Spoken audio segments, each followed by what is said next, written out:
यदि वो 0 पर नहीं है तो वैल्यू चेंज हो जाएगी, और सेम कंसेप्ट, कोई इशू नहीं आता उसके अंदर।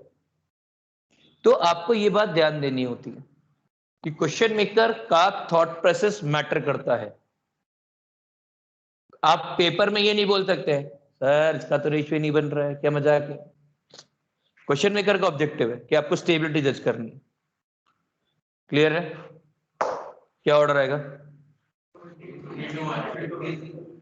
इंक्रीजिंग होएगा, सबसे कम स्टेबल ये वाली एल्कीन है, उसके बाद ये वाली है, सबसे ज्यादा स्टेबल वो वाली एल्कीन है।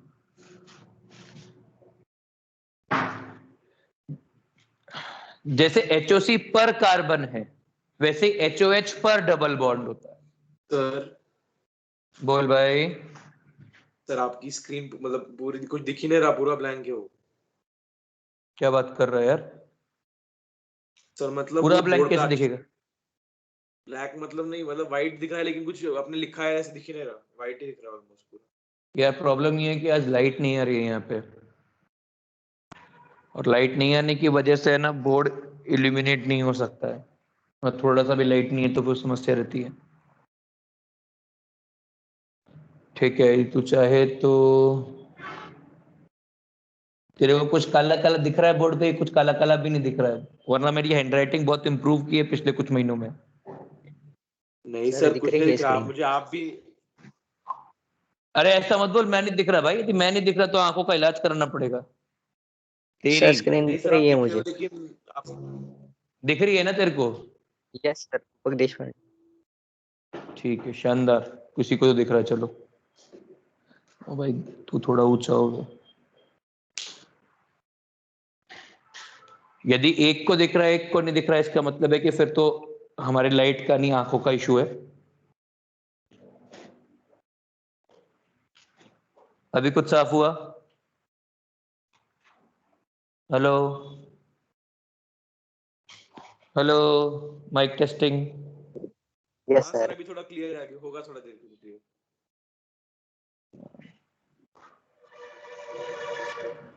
हाँ जी, जैसे HOC पर कार्बन है वैसे ही HOH पर डबल बॉन्ड होता है। क्या होता है? HOH पर डबल बॉन्ड। पर डबल बॉन्ड का मतलब जो भी कोई डेटा आएगा उसको आप नंबर ऑफ डबल बॉन्ड से डिवाइड करने वाले।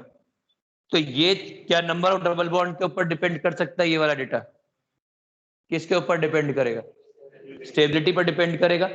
मतलब इसके लिए भी सीधा लिख सकते हैं कि HOH पर double bond is inversely proportional to stability, ऐसा लिख सकते हैं। ठीक है, कंपेयर कर लेते हैं कुछ मॉलिक्यूल। बताइए, सेकंड वाला इधर रहेगा, क्यों? फर्स्ट वाले में रेजोनेंस है। क्लियर है ये चीज?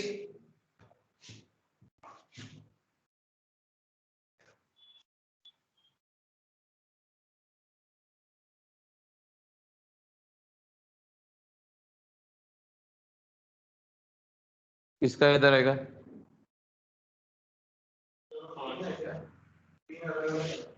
हाँ तीन अलग अलग है, बीच में स्पेस है।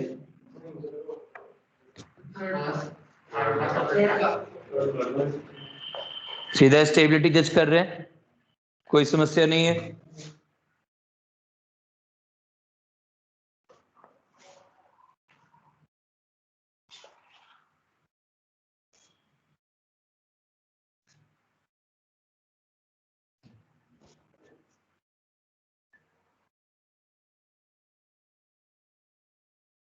हाँ जी, क्या ऑर्डर आएगा?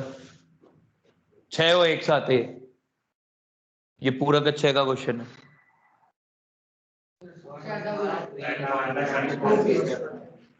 सबसे ज्यादा फर्स्ट वाला, फिर डिक्रीजिंग ऑर्डर है। ठीक है, रेजोनेंस स्टेबलाइज्ड है। इसका रेजोनेंस एनर्जी कितना आया था? याद आ गया है वो? मतलब उससे आप रिलेट कर पा रहे हैं कि उस सेम सेम कंसेप्ट से आप रेजोनेंस एनर्जी के ऊपर भी कमेंट कर सकते हैं यदि आपको हीट ऑफ हाइड्रोजनेशन का डेटा दे रखा हो तो। क्लियर है? कौन सा? नहीं, इसको तो केवल स्टेबिलिटी से मतलब है ना, वहां पे एक्सट्रीम स्टेबिलिटी आ रही थी इसलिए टोटल वैल्यू कम हो जा रही थी, तो इसमें तो बहुत ही बढ़िया बात है, वैल्यू और गिर जाएगी। ठीक है, यहां तक क्लियर है? कॉपी करिए 2 मिनट में, फिर वापस से अगला एक मुद्दा चालू करते हैं। एक और चीज, आप लोगों ने पेपर दिया था परसों का, पेपर में डाउट्स है क्या आपको?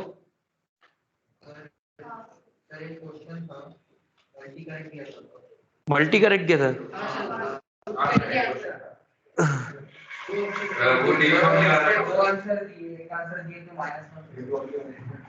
कौन सा है? 0.101/√v।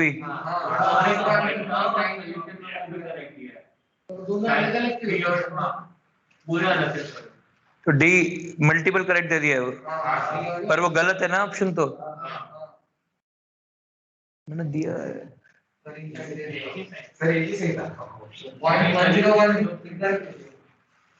बस एक आंसर गलत दिया है। एक ही सही था और 2 ऑप्शन था तो दिया आंसर। अच्छा, मैं चेक कर रहा हूँ गलती से रह गया होगा। और अरे मैं चेंज कर दूंगा यार, तू टेंशन नहीं ले। और कोई पेपर में इशू था? पेपर में आपको डिस्कशन चाहिए क्या पेपर का भी? ये मेरा मतलब है ज्यादा डाउट है तो अभी बाद में लेंगे, यदि कम डाउट है तो अभी ले लेते हैं। सर अभी ले लो सर। फिर तुम लोगों ने केमिस्ट्री के पेपर बहुत ही गंदा किया भाई, देखा था मैंने। पेपर में 70, 67, 67 जानते हैं? 67, 70, 72, 72 तक शायद कोई पहुंचा ही नहीं है। 72 है किसी की केमिस्ट्री में? है 73। बुरा यार पेपर, कम से कम 100 तो आना चाहिए था किसी के। कितने लोगों ने, वो एक क्वेश्चन था जो रियल गैस का, जिसका 24 लीटर आंसर था।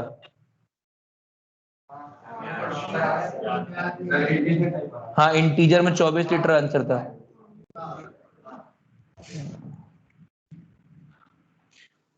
और एक था ट्राई किया था सर, 84 है। 84 है? नहीं 24 है, उसका परफेक्ट आंसर आता है, नहीं इसीलिए तो आर की वैल्यू दी है 0.08 उसके अंदर। मैं स्कोर बोल रहा हूँ, घर पे ट्राई करूंगा। अच्छा, स्कोर बोल रहे थे, 84 है।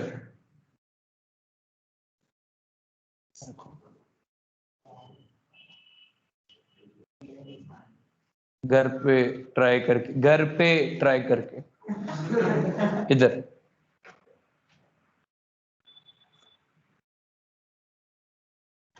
तो इस पेपर में शायद 7 या 8 क्वेश्चन थे तो अच्छे डाले थे, और बाकी तो फिर एवरेज थे। ऑर्गेनिक के तो स्ट्रेट फॉरवर्ड क्वेश्चन थे यार।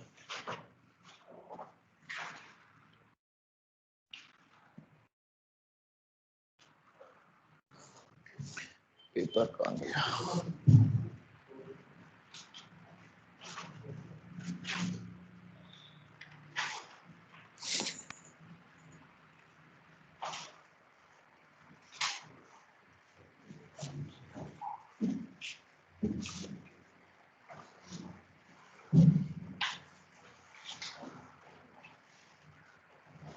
कहाँ गया क्वेश्चन?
सी और डी आंसर दे रखा है क्वेश्चन नंबर 12 का।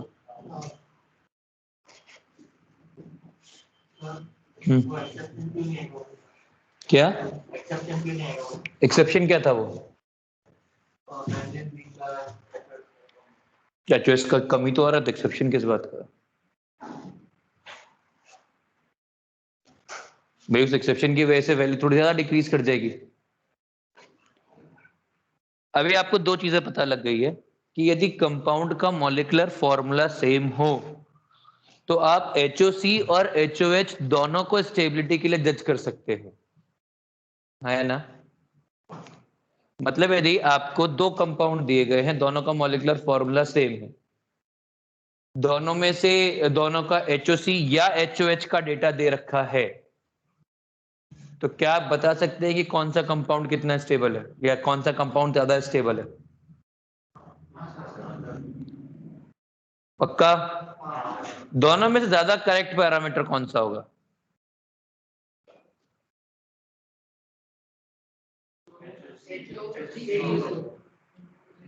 आप मेरी बात समझे? नहीं समझा दो भाई। आपके पास C4H8 है, मान लो C4H8 में कितने फॉर्मूला बनते हैं? C4H8 मतलब ब्यूटीन, तो 4 फॉर्मूले बनते हैं। कौन कौन से? 1 ब्यूटीन, 2 ब्यूटीन में सिस ब्यूटीन, ट्रांस ब्यूटीन और एक आइसोब्यूटीन, 2 मिथाइल प्रोपीन जिसको बोलते हैं। टोटल 4 फॉर्मूले बनते हैं। अब चारों का मैं आपको HOH डेटा दूं और चारों का HOC डेटा दूं, दोनों में से कौन सा ज्यादा एक्यूरेट होगा? एक सोच समझ के जवाब देना, जो भी जवाब देगा ना उसका रीजन पूछूंगा। सर एल्कीन्स है क्या दोनों?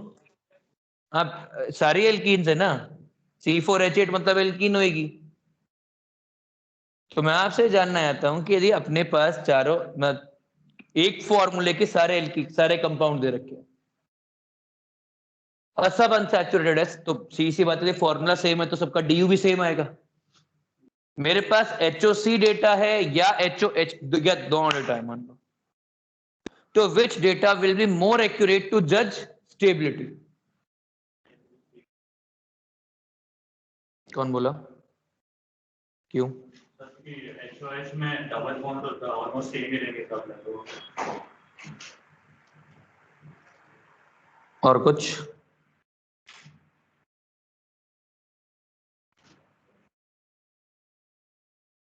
नहीं मेरे को पढ़ाना ही है वैसे, मैं मतलब केवल आपसे आइडिया जानना चाह रहा हूँ कि यदि आपको सिर्फ दे रखा है तो आप क्या सोचते हैं, बाकी मेरे को टॉपिक तो पढ़ाना ही है। सर एल्कीन्स में डबल बॉन्ड ज्यादा मैटर करता है स्टेबिलिटी को जज करने के लिए। तो इसलिए तो मैं HOH बोलना चाहते हो? हाँ ठीक है, और कोई? क्यों?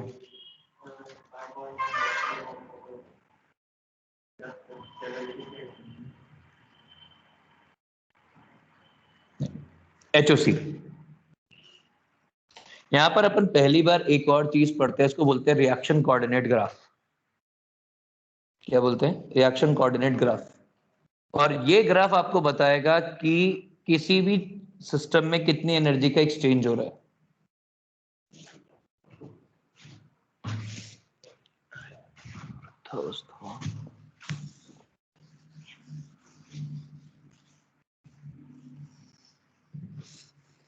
क्या होता है ना, लूज यदि बिल्कुल कैजुअली बोले तो HOC और HOH दोनों ये काम करते हैं।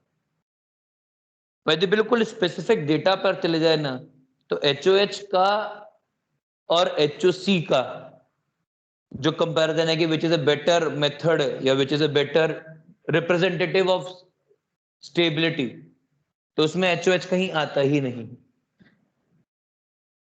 ये मैं नहीं कह रहा हूं, ये फिनार साहब बोलते हैं, IL फिनार। समझाते हैं क्या हो रहा है। देखो, मैं तो फिर भी सिलेबस के हिसाब से बोलता हूं कि आप HOH को भाव देना है। फिनार साहब बोलते हैं कि भाई HOH को भाव देना इज अनसाइंटिफिक। अपने सिलेबस में HOH को भाव देना होता है, ठीक है, दोनों चीजें अलग अलग होती हैं। समझिए, आपके पास स्टेबिलिटी जज करने का तरीका क्या है? आपने रिएक्शन करवाई, ये एक कंपाउंड है, मान लो C4H8, ये है पोटेंशियल एनर्जी, ये है रिएक्शन कोऑर्डिनेट।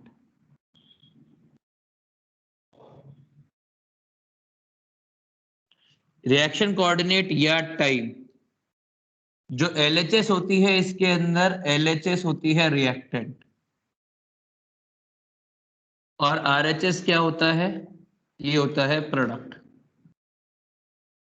इसमें ये चीज मैटर नहीं करती है कि ये ग्राफ यहां से यहां पर, या फिर उस बोर्ड के बाहर उस दीवार पर, या फिर उस दीवार के जो सामने शटर है ना वहां पे नीचे आ रहा है। ये नॉट टू स्केल होता है ऑन दिस एक्सिस।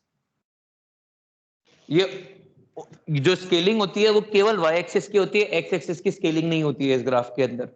कि कुछ रिएक्शन धीरे चलेंगी, यदि आप टाइम लिख देते हो तो कुछ रिएक्शन धीरे चलेंगे, कुछ रिएक्शन तेज चलेंगी, और कुछ रिएक्शन का टाइम कितना होएगा? कुछ सेंचुरीज। तो उसको आप एक ग्राफ में प्लॉट नहीं कर पाते हो। इसीलिए जो ये वाला ग्राफ होता है, जो X एक्सिस होती है टाइम होता है, वो नॉट टू स्केल होता है। X एक्सिस क्वालिटेटिव डिस्कशन करती है और Y एक्सिस क्वांटिटेटिव डिस्कशन करती है। क्लियर है ये बात? आगे, ये पोटेंशियल एनर्जी, जितनी ज्यादा पोटेंशियल एनर्जी होगी उतनी ही कम स्टेबिलिटी होगी। Stability is inversely proportional to potential energy, ठीक है। ये जो होता है ये है एनर्जी ऑफ रिएक्टेंट, ये है एनर्जी ऑफ प्रोडक्ट।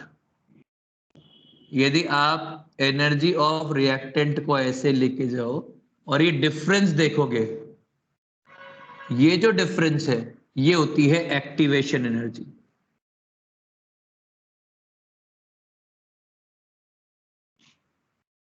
ये होती है एक्टिवेशन एनर्जी फॉरवर्ड रिएक्शन की,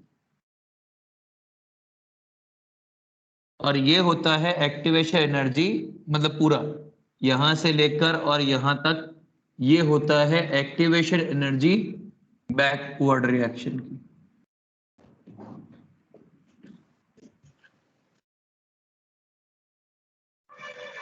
वो ली चार्टरलेस प्रिंसिपल जैसा ही है क्या ये, मतलब फॉरवर्ड बैकवर्ड रिएक्शन? ली चार्टरलेस प्रिंसिपल का थर्मो जो हीट इफेक्ट होता है ना वैसा ही है, पर ली चार्टलर प्रिंसिपल बहुत सारे चीजों पर डिस्कस करता है, और ये ली चार्टलर का बेसिकली जो टेम्परेचर वाला फैक्टर है उसका कंसेप्चुअल वो है, मैथमेटिकल एनालिसिस होता है।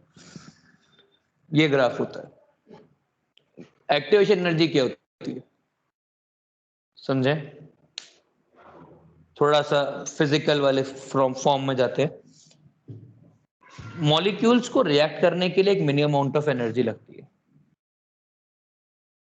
मॉलिक्यूल्स को आप मॉलिक्यूल्स देखते हैं, अपने मॉलिक्यूल्स की एनर्जी जानते हैं कितनी होगी? क्या सबकी एनर्जी सेम होती है? मॉलिक्यूल्स की एनर्जी अलग अलग होती है?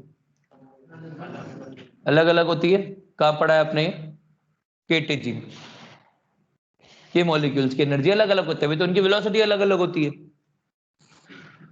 अब कुछ मॉलिक्यूल्स की एनर्जी ज्यादा है, कुछ की एनर्जी कम है। ये जो ग्राफ बनता है मीन एनर्जी पर बनता है। मीन एनर्जी पे कोई एक स्पेसिफिक वैल्यू ऑफ एनर्जी आप चाहते हो कि उसका प्रोडक्ट बने, प्रोडक्ट बनाने के लिए आपको पहले उस सिस्टम की मीन एनर्जी को इतना ऊपर लेके जाना होगा कि वो प्रोडक्ट बना पाए।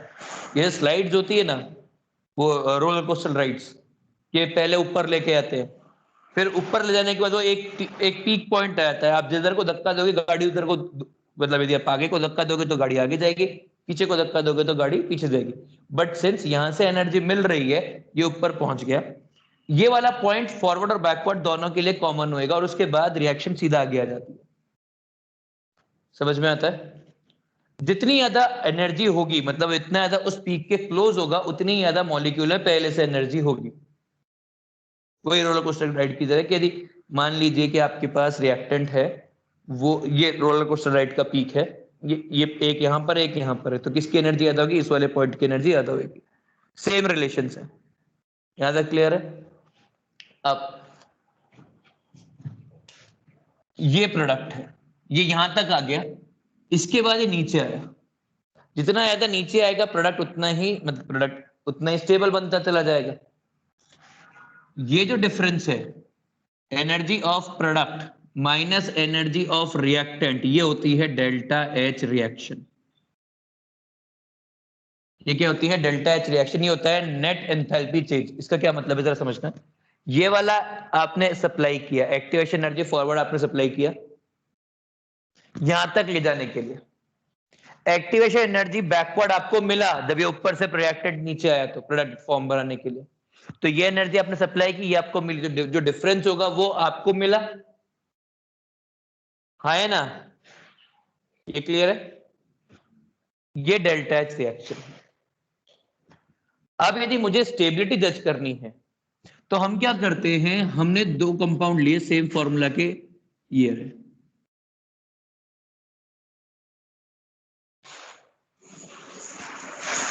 ठीक है। यदि मैंने दो अलग अलग कंपाउंड को एक ही ग्राफ में प्लॉट किया तो दो अलग अलग लेवल्स आएंगे। जैसे मान लीजिए मैंने एक प्लॉट किया 1 ब्यूटीन को और एक में प्लॉट किया आइसो ब्यूटीन को, तो एक ऊपर रहेगा एक नीचे रहेगा। आपको नहीं मालूम है कौन सा क्या है, पर वैसे ही बता रहा हूं, दोनों में से एक ऊपर रहेगा एक नीचे रहेगा। अब यदि ये दोनों का प्रोडक्ट सेम बने तो आप रिलेटिव कंपैरिजन कर सकते हो on the basis of data. भाई दोनों का प्रोडक्ट अलग अलग बने तो क्या आप डेटा के बेसिस पे कंपेयर कर सकते हो कौन ज्यादा स्टेबल है कौन कम स्टेबल है?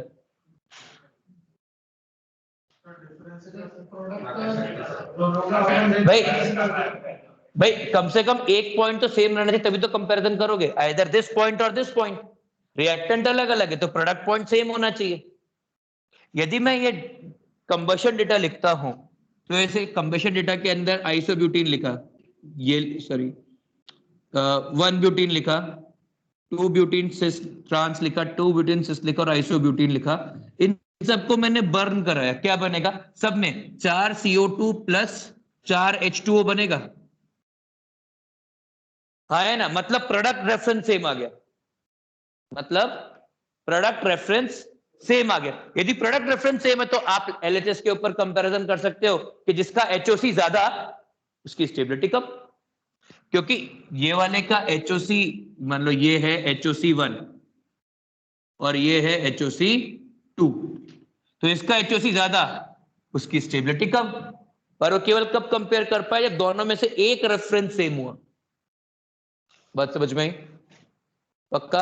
तो इसीलिए स्ट्रेन स्टेबिलिटी जो भी कोई फैक्टर होता है ना, उन सब के लिए HOC या HOC पर carbon is more relevant than HOH। ये आपको किसके लिए बताया जा रहा है? ये आपको बताया जा रहा है पेपर पॉइंट ऑफ व्यू से कम, यदि ऐसे कोई एग्जाम होते हैं जिसमें इंटरव्यू फेस करने पड़ते हैं उनके लिए ज्यादा।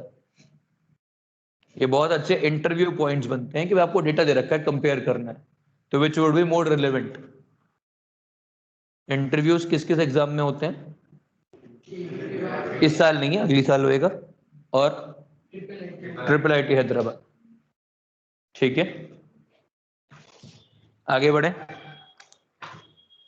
मान लो HOH पे कंपेयर करना है तो आप HOH पे कंपेयर करते हैं, ये लो वही 1 ब्यूटीन आइसोब्यूटीन है, ये है 1 ब्यूटीन ये है आइसोब्यूटेन, मेरे को मालूम है, पर यहां पर भी दो प्रोडक्ट बनेंगे, एक बनेगा ब्यूटेन, एक बनेगा आइसोब्यूटेन। ये HOH डेटा पे कंपेयर कर रहा हूं भाई, समझो। आप ये ले रहे हो, इसका HOH कराओगे ये बनेगा, आप एक तरफ ये ले रहे हो, इसका HOH कराओगे ये बनेगा। तो LHS भी डिफरेंट है, RHS भी डिफरेंट है, तो क्या कोई कंक्लूसिव स्टेटमेंट आ सकता है? नहीं। ये सही डेटा रहेगा, बिल्कुल, ये बिल्कुल प्रॉपर रहेगा। किसके लिए प्रॉपर रहेगा HOH? यदि आपके पास इन तीनों में यदि कंपैरिजन करना है तो HOH एंड HOC एक ही बात है, कोई फर्क नहीं पड़ता है, क्योंकि दोनों इन तीनों का प्रोडक्ट दोनों ही केस में सेम है, तो कंपैरिजन का पॉइंट बनता है। पर यदि प्रोडक्ट डिफरेंट आ रहा है तो आप HOH को as a comparison parameter use नहीं कर सकते। ठीक है, ये चीज क्लियर है? बोल भाई। क्या? हाँ, कंपाउंड को ये पीक सेम ही आएगा, सारे बॉन्ड टूट रहे होंगे वो वाला पीक आएगा। सब सारे बॉन्ड टूटेंगे ना, तो वो उसका जो स्ट्रक्चर होता है वो मैटर नहीं करेगा इन दिस। और वैसे पीक का कोई वैल्यू नहीं होता है, पीक तो केवल दिखाने के लिए दिखा दिया, पीक तो केवल दिखाने के लिए दिखा दिया, पीक की कोई खास वैल्यू नहीं है कि आप पीक को मेजर ही नहीं कर पाओगे। पीक तो थियोरेटिकल आती है, आप जो मेजर कर सकते हो भाई, आपके पास जितनी भी डिवाइसेस हैं वो आप ये मेजर कर सकते हो केवल कि कितनी हीट रिलीज हुई, और उसके लिए एक अलग तरह का यंत्र होता है, इस यंत्र को बोलते हैं कैलोरीमीटर। ठीक है, थर्मो में आएगा। बोल भाई। जब HOC के लिए हम लोग करते हैं तो अगर प्रोडक्ट डिफरेंट भी है तो हम दोनों का डिफरेंस से HOC निकाल सकते हैं हर एक मॉलिक्यूल का, तो उससे कंपेयर नहीं कर सकता। पर एक सेकंड, HOC में तो प्रोडक्ट सेम ही है ना? नहीं, अगर इनके शिपमेंट ऐसा आपने बोला, अगर रिएक्टेंट्स भी डिफरेंट है, प्रोडक्ट भी डिफरेंट है, तो हम कंपेयर नहीं कर सकते, राइट? लेकिन अगर जैसे कि हमने पर कंपाउंड उसके HOC का ही कंपेयर करा तो नहीं होगा, कंपेरेबल फिर भी नहीं होगा। समझाऊं?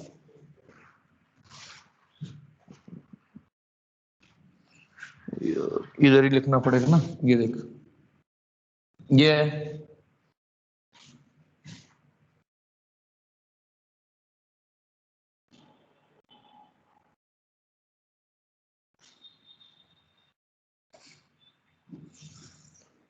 इसका HOC ज्यादा है या इसका HOC ज्यादा है? ऊपर वाले का ज्यादा है। ठीक है, अभी तो अच्छा लग रहा है कंपेयर करने को।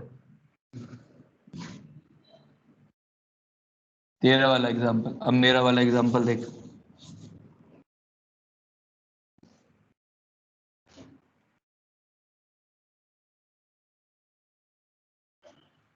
किसका HOC ज्यादा है? स्टेबल कौन है? अबे नीचे वाला स्टेबल है ना, इसकी पोटेंशियल एनर्जी कम है। समझ में आ गया? तो जो तू जो बोल रहा है ना, वो किसी किसी केस में तो लगेगा, इन केसेस में नहीं लगेगा। तो ऐसा कोई भी कंसेप्ट जो कुछ कुछ केसेस में लगता है वो कंसेप्ट नहीं होता है, तुक्का होता है। समझ में आ गया? और बता। बोल भाई। ये जो तीन कंपाउंड हमने बनाया तो इसके लिए HOH कंपेयर करेंगे, दोनों कंपेयर कर सकते हो, ज्यादा relevant दोनों इक्वली रेलेवेंट है। यही तो समझा रहा हूं कि भाई दोनों में से ज्यादा रेलेवेंट कौन होगा, दोनों में से ज्यादा रेलेवेंट कौन होगा, यही समझाने की कोशिश की जा रही है आपको। तो HOC ज्यादा रेलेवेंट होगा कि HOH ज्यादा रेलेवेंट होगा? तो यदि प्रोडक्ट सेम है तो HOH और HOC दोनों के सही, मतलब दोनों इक्वली रेलेवेंट है। पर यदि प्रोडक्ट अलग अलग है तो HOC is a better factor than HOH। Clear है?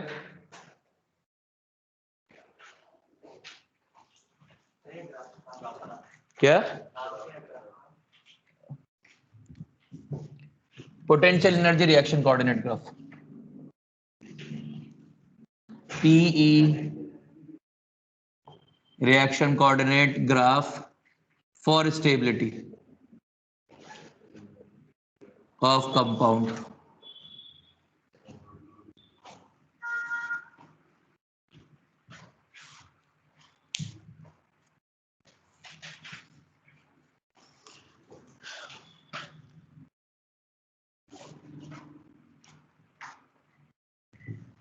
क्या होता है ना, देखिए जब भी कभी कोई इंटरव्यू होता है ना जिसमें केमिस्ट्री पे सवाल बनता है तो 50% चांसेस होते हैं कि आपका सब्जेक्ट केमिस्ट्री फेवरेट होगा, आपको सब कुछ आता होगा, आपको आंसर होता होगा, पर फिर भी आप आंसर नहीं दे पाएंगे। 50% चांस होते हैं इस बात के। जैसे मैथ्स वगैरह में यदि क्वेश्चन आता है तो आता है, नहीं आता है तो नहीं आता है। केमिस्ट्री में आपको आता होगा, पर क्योंकि आप उस फ्रेम में जाके सोचेंगे नहीं, गाइड डूब जाती है। जैसे ना एक लास्ट टू लास्ट ईयर था शायद, एक क्वेश्चन पूछा था केपीओ इंटरव्यू में कि है ना एक आइस है, उस आइस से आपने एक थ्रेड पास किया, तो आइस कटेगी कि नहीं कटेगी? मतलब आपने एक आइस ली, उस पर आपने थ्रेड रखा, तो थ्रेड से उसको थ्रेड पास कर दिया उससे, तो आइस कटेगी या नहीं कटेगी?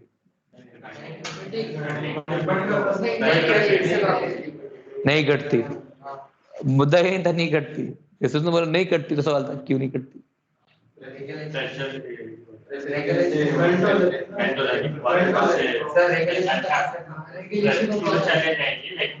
हाँ, मतलब नहीं कटती ना, वो तो आपको तो आफ्टर इफेक्ट दिखता है ना ऐसा। क्यों नहीं कटती? तो उसके लिए दो तरीके होते हैं, एक होता है फिजिक्स का मेथड, एक होता है केमिस्ट्री का मेथड। केमिस्ट्री में हम लोग उस चीज को ली चैटलेट्स पे केमिकल इक्विलिब्रियम पे डिस्कस करते हैं। सर आप पेपर डिस्कस करने वाले थे क्या? पेपर डिस्कस नहीं करने वाला यार, मैं पढ़ा लेता हूँ। कल मैंने केवल गॉसिप की थी और इन्होंने बताया केवल एक का आंसर में गलती है, इसीलिए उस चीज को मैं रुक गया। बाकी पेपर में ऐसा कुछ दिख नहीं रहा। जिनको पेपर डिस्कशन में कितने क्वेश्चन पूछने आप लोगों को मुझसे? सारे नहीं पूछने जो गलत आए, समझ गया? 2-3 हाँ फिर ठीक, 2-3 एक दो ही पूछे पर ठीक है। वो वाले क्वेश्चन पूछने होते हैं जो पेपर में गलत हुए और अपने से घर पे ट्राई नहीं हो पाए, वो वाले नहीं। पेपर में गलत हो गया, कैलकुलेशन एरर भी है सर, डाउट है।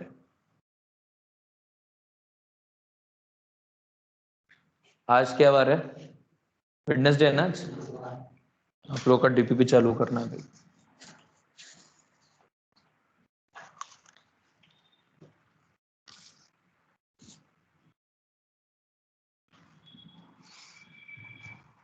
अभी और सर आपने बोला था कि आप बंसल शुरू करेंगे, बंसल के जो मतलब जो शीट्स है। अबे कर दूंगा, टेंशन मत ले। बोल तो रहा हूँ कि मेरे को डीपीपी चालू करने का है, टेंशन नहीं ले। मेरे को तेरे सिलेबस की तुझसे ज्यादा टेंशन है मेरे भाई। और सिलेबस की टेंशन नहीं लेना, यदि अगली बार लिया ना तो हेडफोन निकाल दूंगा कान से, फिर तू बोलता रहियो, सुनूंगा ही नहीं। बोल। जो रिएक्शन एनर्जी फॉरवर्ड हो उसका कंप्रेशन एनर्जी क्या कंप्रेशन एनर्जी ये मतलब ये किसी भी रिएक्शन के लिए? नहीं मतलब सेकंड वाली एनर्जी क्या है? Backward reaction. हाँ, activation energy for backward reaction. हाँ, एक्टिवेशन एनर्जी मतलब यदि आप जैसे हर रिएक्शन क्या होगा ना, आज से कुछ दिनों के बाद आपके लिए हर रिएक्शन रिवर्सिबल होती है।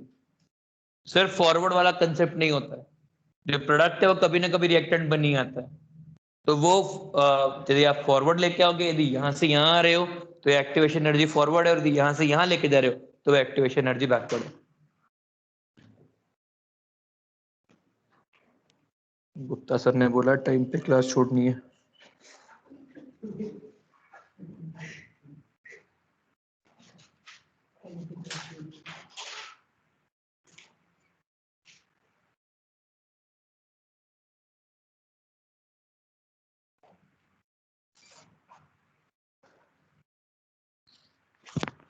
एक मिनट को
हो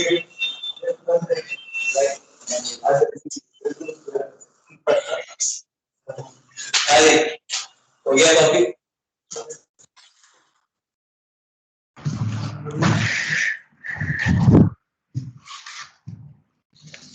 मिटा दो ना।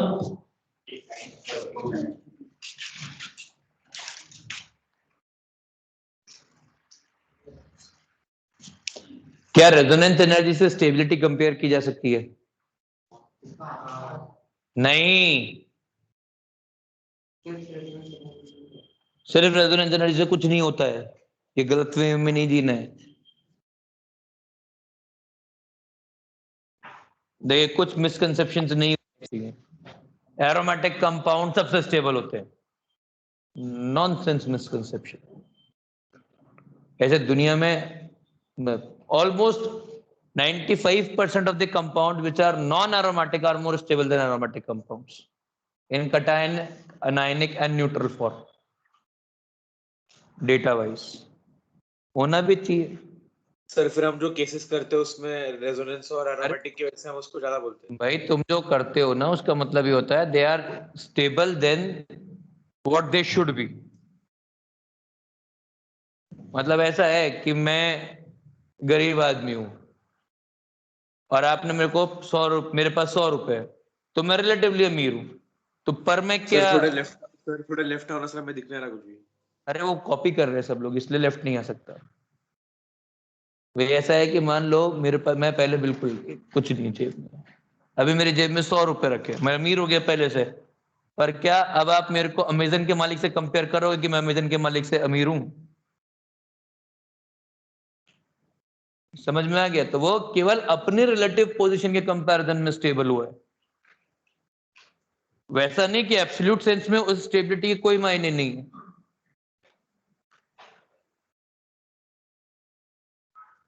कुछ मिसकंसेप्शंस हो जाते हैं एक एरोमेटिसिटी को लेकर, एक इक्विवेलेंट रेजोनेंस को लेकर, और वो मिसकंसेप्शन क्यों हो जाएंगे कि आप कोई बुक पढ़ोगे ना तो उसमें दे रखा होगा इक्विवेलेंट।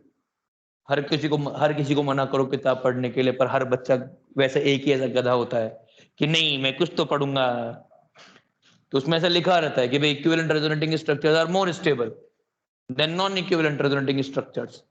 बहुत बढ़िया बात है, पर वो विद इन दैट फ्रेम लिखा होता है। वही 95% of the examples which have non-equivalent resonating structures are more stable. तुम्हारा नाम क्या है? तने। मिटाऊं अभी?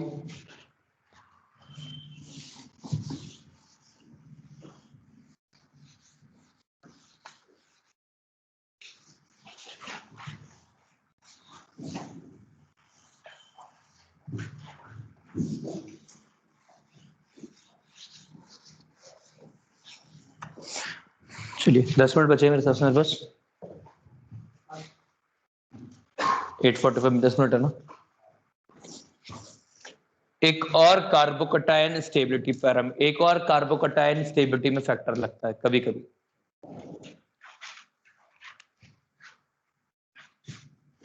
CH2 ये वाला कंपाउंड,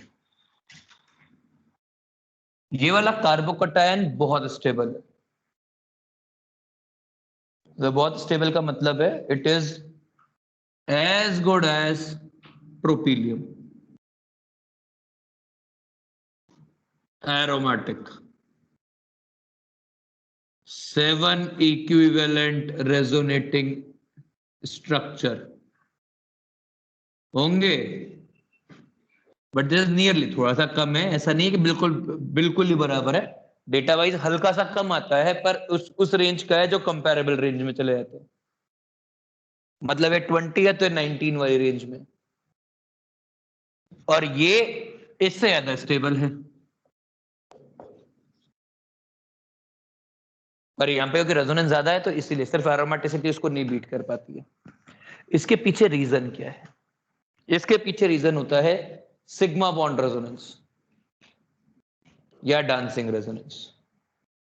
क्या रीजन है? सिग्मा बॉन्ड या डांसिंग रेजोनेंस। जरा समझते हैं, ये वाला मिटा दे रहा हूं। अच्छा, आज फिर हाथ धोने पड़ेंगे भाई, जरा ध्यान दें। ये वाला जो बॉन्ड है, ये वाला कैसा बॉन्ड है? स्ट्रॉन्ग बॉन्ड है या वीक बॉन्ड है? स्ट्रॉन्ग बॉन्ड है। क्यों? बिल्कुल, it is very weak bond, very weak bond of the order of pi bond, even less than pi bond. और ऐसा क्यों है? Because it is highly strained bond. भाई आप समझिए, इसका नेचुरल एंगल ऐसा था, ठीक है, आपने इसको दबा दबा दबा दबा के ऐसे कर दिया। यदि आप इसको इतना यहां से यहां लेके आएंगे तो जो स्ट्रेन होगा वो स्ट्रेन कहां स्टोर होगा? बॉन्ड में तो स्टोर होगा, और यदि बॉन्ड में स्ट्रेन स्टोर होगा तो बॉन्ड कमजोर हो जाएगा। तभी तो आप कह रहे हैं कि दिस इज वेरी अनस्टेबल। अपन लोगों ने जितना भी कंपैरिजन किया, 3 नंबर की रिंग को बहुत अनस्टेबल बोला ना, आपने बोला कि वो आराम से जितने भी HOC HOH सारे पैरामीटर्स के ऊपर 3 नंबर रिंग को कोई इज्जत नहीं दी आपने, नहीं होती। क्योंकि आप जब किसी एक नेचुरल बॉन्ड, जो नेचुरल बॉन्ड ऐसा है, आप यदि उसको फोर्स लगाओगे इन दोनों साइड से और इसको ऐसे पास लेके आओगे तो ये तो टूटने को तैयार बैठा है, समझा? तो और इसकी स्ट्रेंथ इतनी कम होती है कि ये पाई बॉन्ड के बराबर चला जाता है। साइक्लोप्रोपेन एल्कीन की सारी रिएक्शन दिखाता है, सिर्फ साइक्लोप्रोपेन, साइक्लोब्यूटेन एल्कीन की कोई रिएक्शन नहीं दिखाता, ठीक है। तो अब ये वाला बॉन्ड बहुत वीक है, और ये बहुत वीक होने के कारण क्या होगा? ये वाला बॉन्ड रोटेटेबल बॉन्ड भी है, तो कभी कभी ऐसा भी होगा कि ये जो वेकेंट ऑर्बिटल है और ये जो सिग्मा बॉन्ड है, ये दोनों सेम एक्सिस पर आएंगे या नियर पैरेलल जोन में जाएंगे, तो उस केस के अंदर ये रेजोनेट करेगा और ये बन जाएगा ऐसा।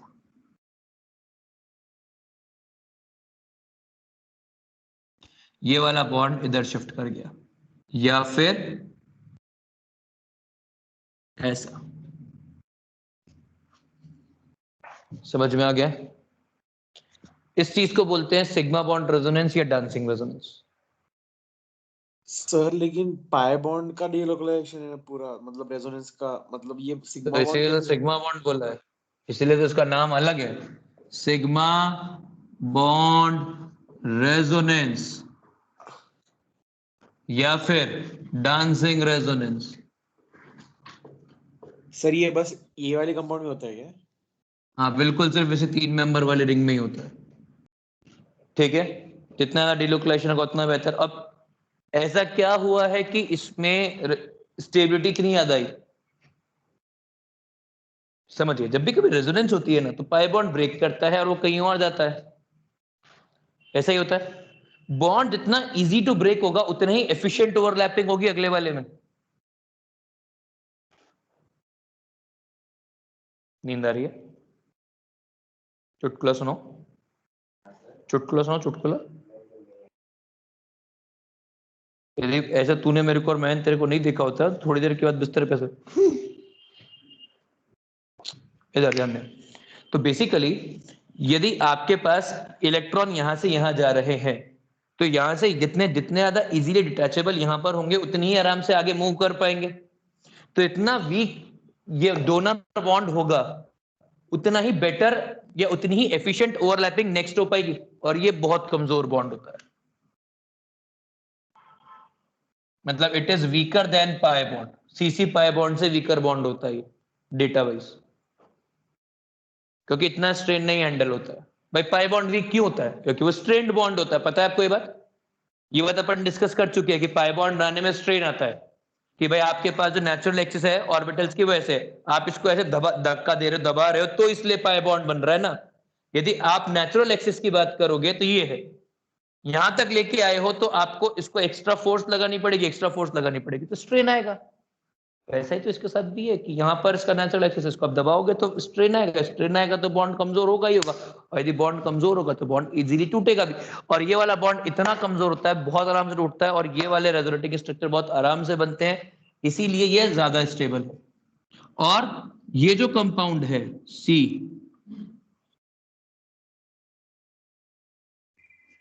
ये जो कंपाउंड है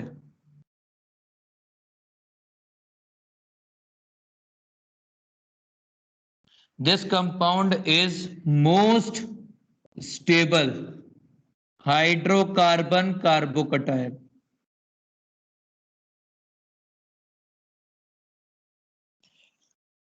यदि जेई में क्वेश्चन आएगा ना तो मोस्ट ऐसा क्वेश्चन आ जाएगा which of the following is most stable hydrocarbon carbocation.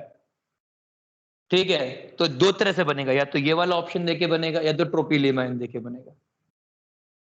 ठीक है, तो ट्रोपिलियम आयन देके बनेगा तो आंसर, और मतलब ये वाले ऑप्शन नहीं होंगे तो ट्रोपिलियम आयन को पकड़ लेने का है, क्योंकि ये वाला अभी भी जेई मेंस से हल्का सा ऊपर है और जेई एडवांस में डायरेक्ट सिंगल कंसेप्ट क्वेश्चन नहीं आते।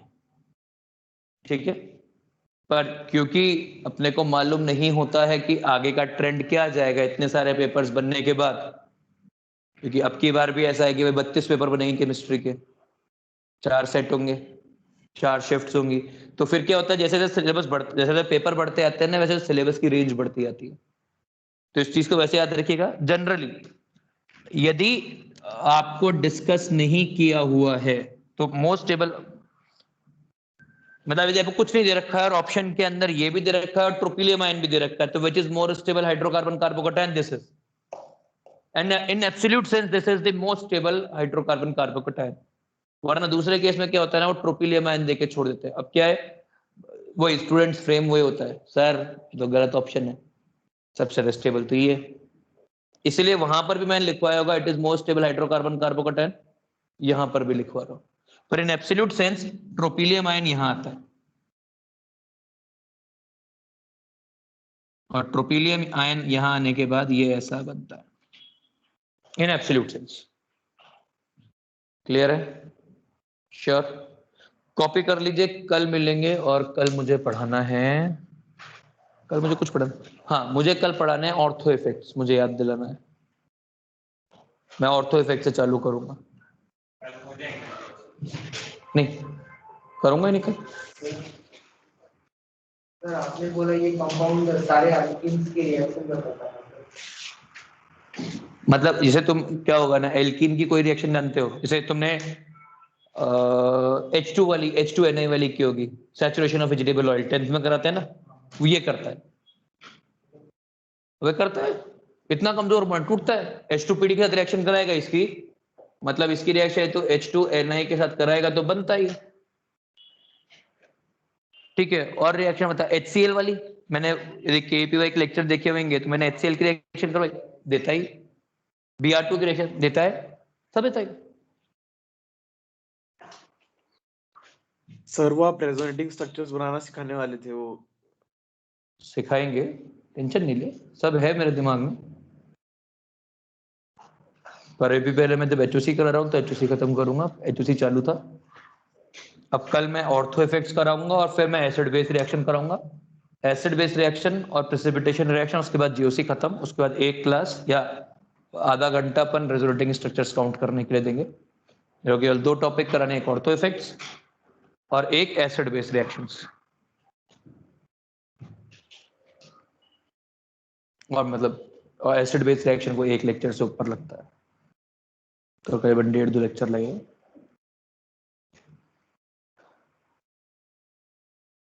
मैं मीटिंग बंद कर दूं क्या? नहीं सर 2 मिनट। Yes sir. ठीक है।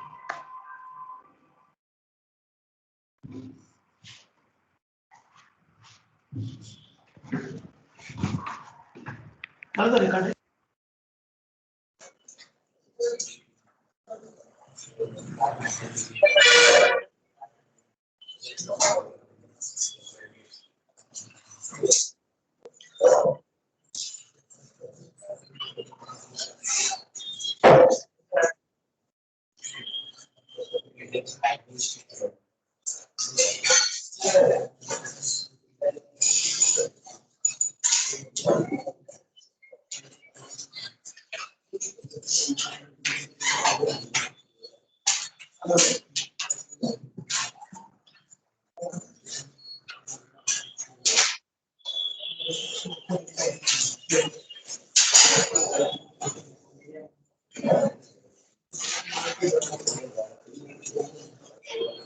चलिए डन।